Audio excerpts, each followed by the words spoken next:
love this dress. Knit? It's like a knit, huh? It's a knit. Yeah. And I've worn it 1,000 times. It's gorgeous. It's one of those things I got my money out of it. Oh, yeah. And you bought it at Loman's. No, I'm teasing. That's good. Let's just talk about clothes. Okay.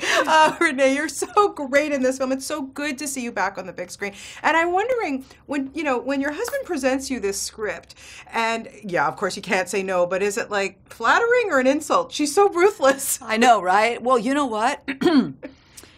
He gave me the script. I thought, oh my God, the dialogue is phenomenal. But I said to him, I think that you need like a 2-week polish on the woman. And the reason why was I didn't get her. I did not have a handle on her. Not a word was changed at the end of the day.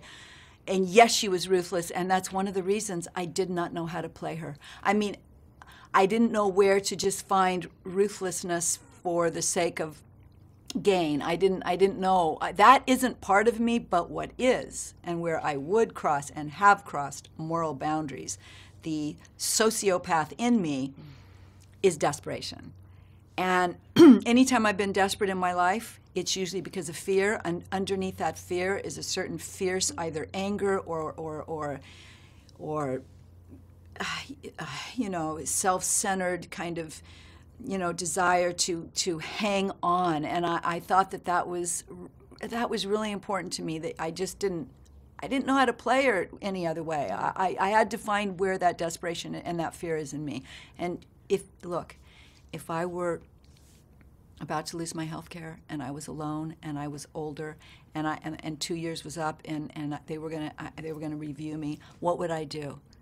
I'm lucky. I've got health insurance. What would I do? And I was hoping that people in the audience, a lot of women relate. A lot of men think I'm a bitch. And I mean not everyone, though. Not all men by any stretch, but a little bit it's gender and age. Yeah. And so I think that's great because everyone can see Nina and Jake depending on where they live in their life. Yeah, it's fascinating, huh? It's a real good character study on both characters, and I wanted to know what you thought about Jake when you actually saw him in action in this role, because he really took this one to task. Whoa. Oh, whoa. He killed it. I know when I read the script, I said, who's going to be able to play? I mean, there's so much in here, and Jake, I have to tell you, he just killed it.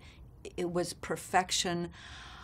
I was so fortunate to be able to see him work because it was like giving birth. I literally saw him add a color here, a color there. He couldn't add too much of one. Is he a sociopath? Well, not really, but he is, but he isn't. But he's charming, but he's repulsive. He's odd. To be able to put all those colors and make people feel that is a genius. It was a genius performance, and I hope that he's recognized for it because it was not easy to do, and he made it look easy. Yeah, he was fantastic in it. You have a lot of fans in Chicago. I'm just wondering if you have a favorite Chicago memory, something when you were there. I or a restaurant. do. Good. Well, first Tell of all, us. the food is great, but I will never forget walking down Michigan Avenue ever in the winter. Turn the corner, walking down Michigan Avenue. It was so cold that I literally I'd never felt cold like that. I'm a California girl. I had to walk into a store because I couldn't breathe. That's how cold it was. So that is one memory of Chicago that I have, and the rest is that you got some killer restaurants, and I had some great meals there. Well, yeah, for sure. It's a great place. But that is a memory I have. Oh, okay. Oh my God, I never felt cold like that. Well, especially being a California girl, I Exactly, understand that. exactly. You were so fantastic in this, and I hope we're going to see you in a lot more. Keep it up, okay? Don't retire anymore. Okay. More stuff. Thank you More so stuff. much. Thank Great, you Rene. so much. And come back to Toronto anytime.